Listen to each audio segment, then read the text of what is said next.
Good evening. This is Bremley Lingdo, founder and CEO of Worldview Impact, reporting from Bromley Park, right here in southeast London. I want to wish you a very happy World Environment Day 2021, wherever you are on the planet.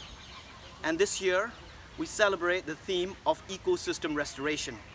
Today, the United Nations also launches the UN Decade on Ecosystem Restoration. So we have this whole decade to work together as the human race to restore the balance on Earth for future generations to come.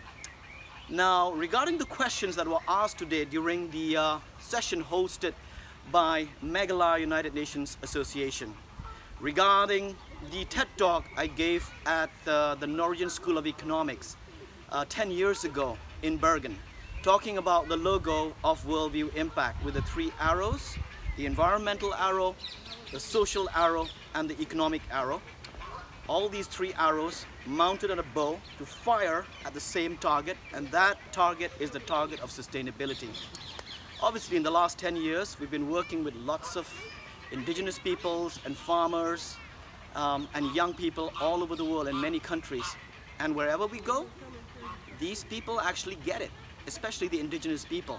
They are the caretakers, they are the stewards of the planet, and they have been practicing sustainable development for centuries. They just didn't know the meaning that we're talking about right now. So, having said that, back in 2012, we've been working to restore the mangrove ecosystems in the Delta region of Myanmar. And until now, we've planted 16 million mangrove trees, creating a natural barrier to protect people from storms and hurricanes and tsunamis in Myanmar.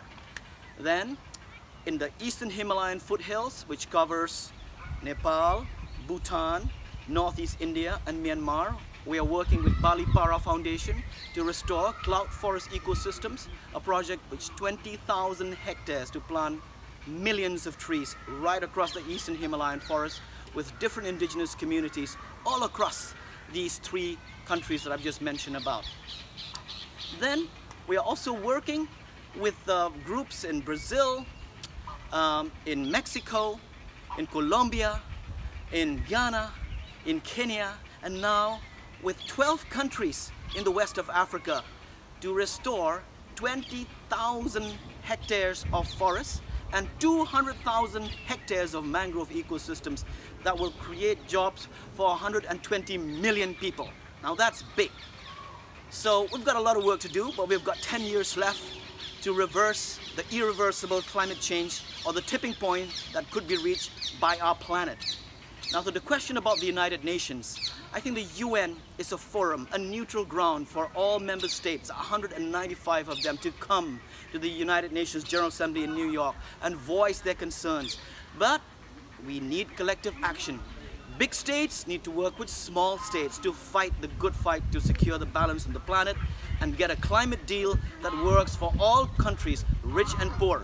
One country, one vote, whether it's Tuvalu with 20,000 people or China with 1.5 billion people, it's one country, one vote at the United Nations. That's the beauty of the UN. And I hope that member states will work together on the mandate of restoring ecosystems in this whole decade. Now, with the question about Juming cultivation, I think it was sustainable like 50 years ago when we have lots of land to move around our farmers from one mountain to the next or one valley to the other, allowing Mother Earth to regenerate for 5, 6, 7 years before we come back to the same spot. But now it's not feasible. We can't just chop off all the forests and let all the topsoil drain off. It's not working. But we can work and promote organic farming and regenerative agriculture that can draw down carbon without using any chemical pesticides and fertilizers on Mother Earth.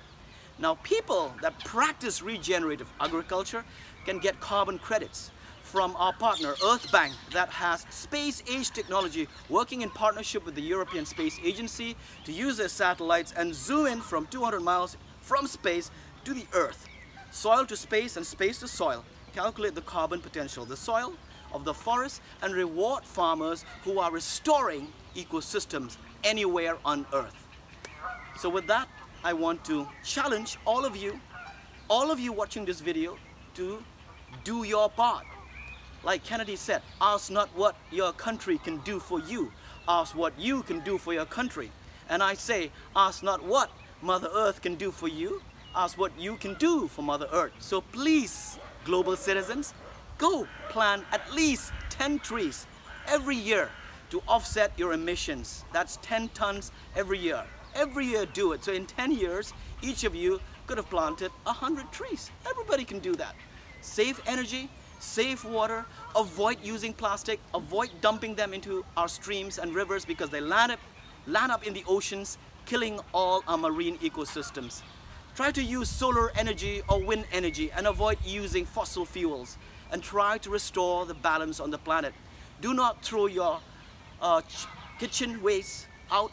Use it for composting and make your own compost so you can grow your own vegetable and organic garden wherever you live on the planet. So thank you very much. This is a call to action to everyone watching. Everyone can do our part. No man is an island, or no woman is an island. We need to work together to fight this pandemic so that we can prevent meltdown of glaciers from the Arctic, from the Antarctic, and from the Himalayas that could release crazy viruses and pathogens that are coming out from the melting permafrost and that could kill us all if we don't take action. COVID-19 was a warning, but there could be more deadly pathogens that can come out with birds and bats and bears and wildlife coming in interaction with man because of their ecosystem collapsing. So we need to wake up as a human race and take action to reverse the damage that our ancestors have created on the planet. Thank you very much, and may the forest be with you always. Signing off.